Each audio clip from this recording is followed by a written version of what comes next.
Bienvenue à l'émission Afro Live Star dans l'univers de Anateko. Anateko, jeune chanteuse qui a fait ses pas dès l'âge de 4 ans dans l'univers musical lors d'un festival organisé par l'UNESCO.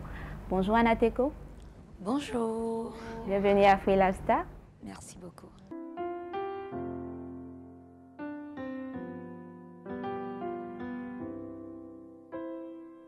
C'est au pied de ta croix que je trouve le réconfort. Je n'ai plus peur de rien quand je suis blottie dans tes bras. C'est qui Anateko? Je suis une jeune chanteuse issue d'une très grande famille. Donc je fais partie d'une famille de musiciens. Tous mes frères et sœurs à l'époque chantaient. J'étais la plus jeune et comme j'aime bien le dire souvent, j'oublierai jamais ce jour où je demandais à mon grand frère pourquoi personne ne m'invite à chanter.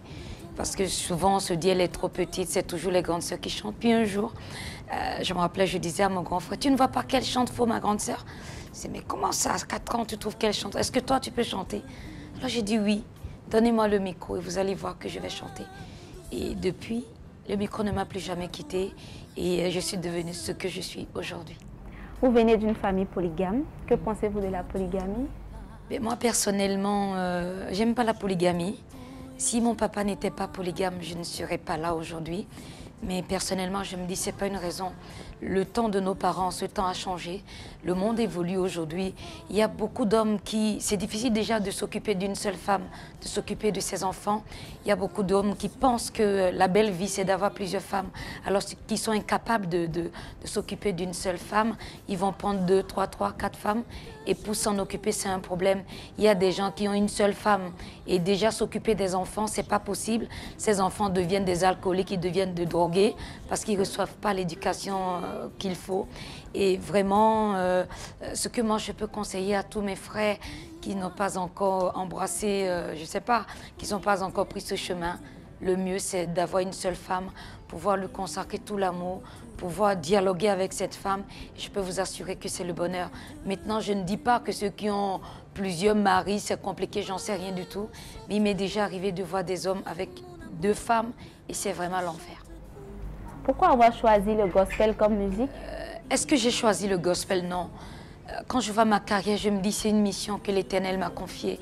Quand beaucoup de gens m'entendent chanter, on me dit avec la voix que tu as, pourquoi tu ne chantes pas autre chose? Tu serais peut-être plus connu dans le monde, tu te serais fait beaucoup plus d'argent.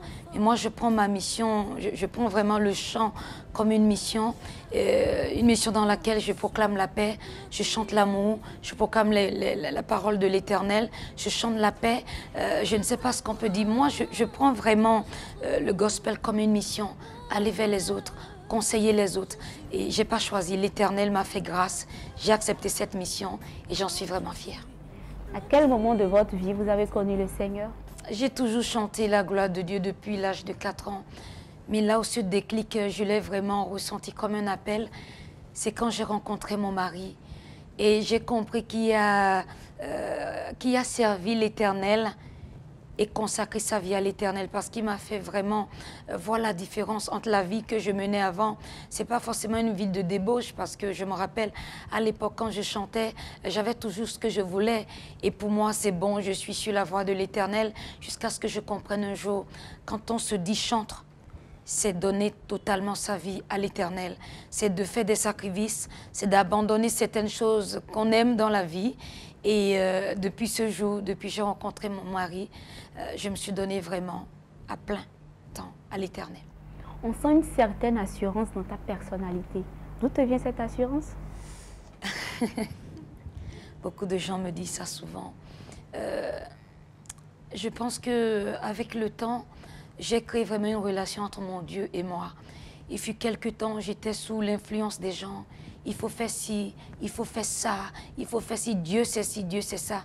Mais avec le temps, je me suis rapprochée de l'Éternel à travers sa parole et j'ai découvert Dieu autrement. Depuis, je pense que l'assurance, c'est l'Éternel qui le donne. Maintenant, c'est à toi de savoir ce que tu veux en faire.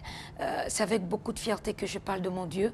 C'est avec beaucoup de fierté que je chante la gloire de Dieu, parce qu'il a su me donner cette assurance qui fait que je voyage facilement, qui fait que je m'exprime avec foi. C'est surtout la foi.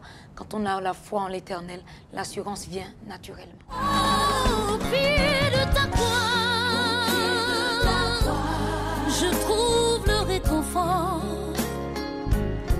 Je n'ai plus peur de rien, car tu es mon protecteur. C'est au pied de ta croix que je trouve mon bonheur, Jésus. Pendant ton évolution musicale, tu as connu quelques moments de difficulté. Et tu dis lors d'une interview que tu ne sais pas ce qui s'est passé réellement dans ta vie. Tu ne comprenais rien. Pensais-tu que quelqu'un voulait nuire à l'étoile que tu es aujourd'hui? Papa était un grand homme de Dieu. Et pour beaucoup d'enfants, d'hommes de Dieu, on croit qu'on est déjà à l'abri. On est à l'abri des difficultés de ce monde. On ne prie pas assez parce qu'on pense que nos parents prient déjà pour nous. C'est vrai que les gens m'ont connue toute petite, avec les hauts et les bas. On est dans un milieu où si tu ne te donnes pas vraiment à la prière, ou si tu ne te confies pas à l'Éternel, t'as beau avoir la plus belle voix du monde, t'as beau être le plus grand de ce monde, si tu te détournes un peu de la voix de l'Éternel, ben, tu te retrouves sans rien du tout. Je pense que j'ai passé des moments très, très, très difficiles dans ma vie. Des fois, je me levais, j'ai plus la voix pour chanter. Des fois, comme j'ai eu à le dire dans cette émission, je m'en rappelle bien. Des fois, je passais au bord de la voie et quelque chose te dit, vas-y, cours, traverse la voie. Alors qu'il y a des voitures qui passent en ce moment précis. Et arrivé un moment, tu te dis, je suis envoûtée, pourquoi ça ne marche pas?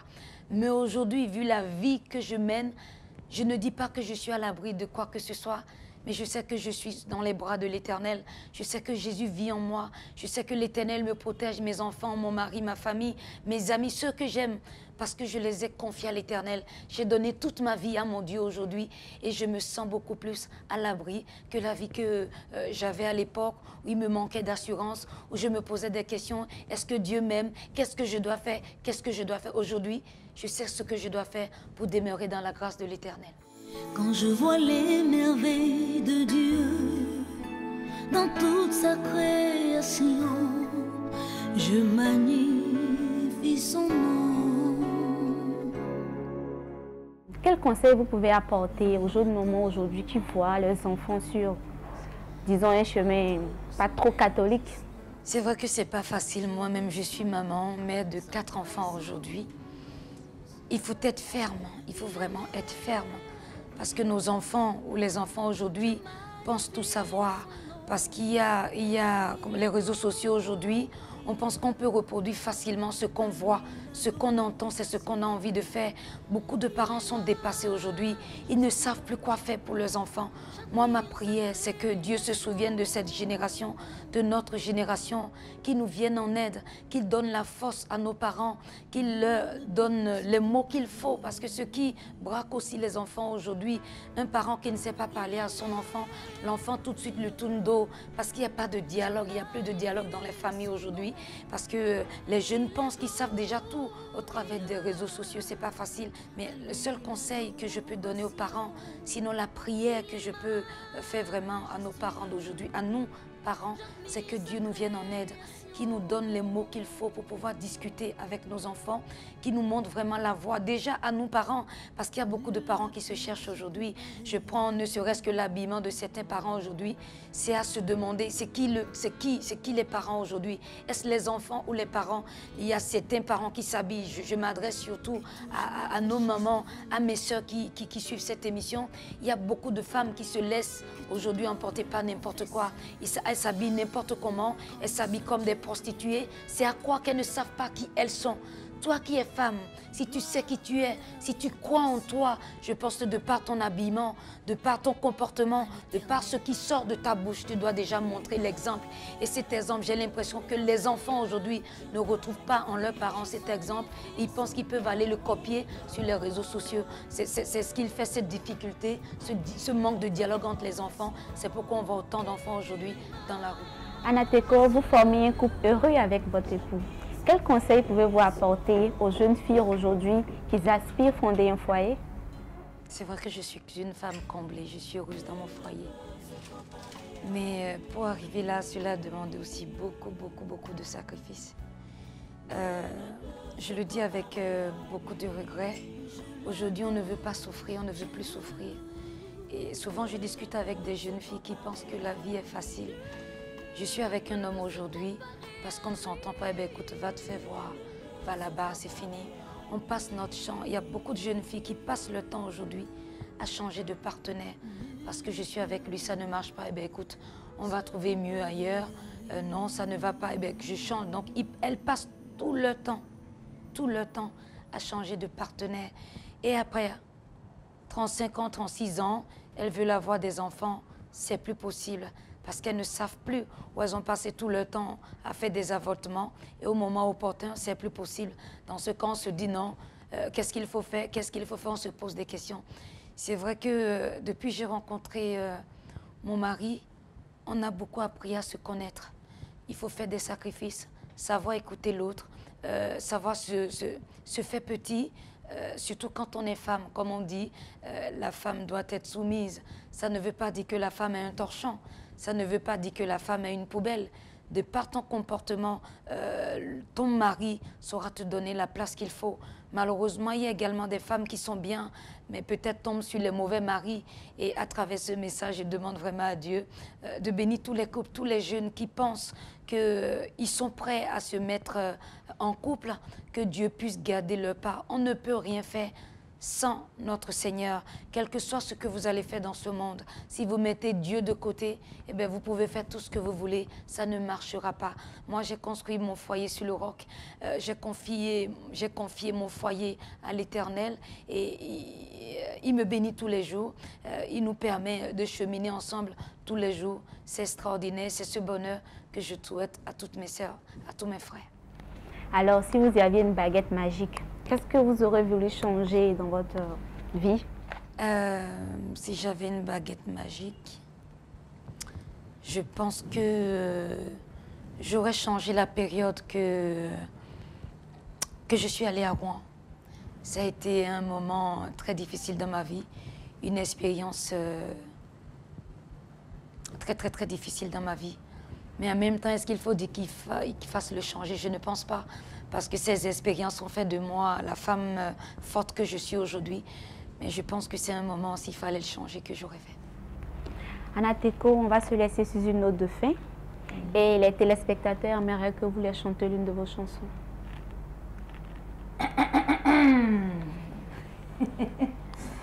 J'aimerais vous dédier cette chanson que vous aimez tant. T'aimer, seulement t'aimer. Mais juste le refrain.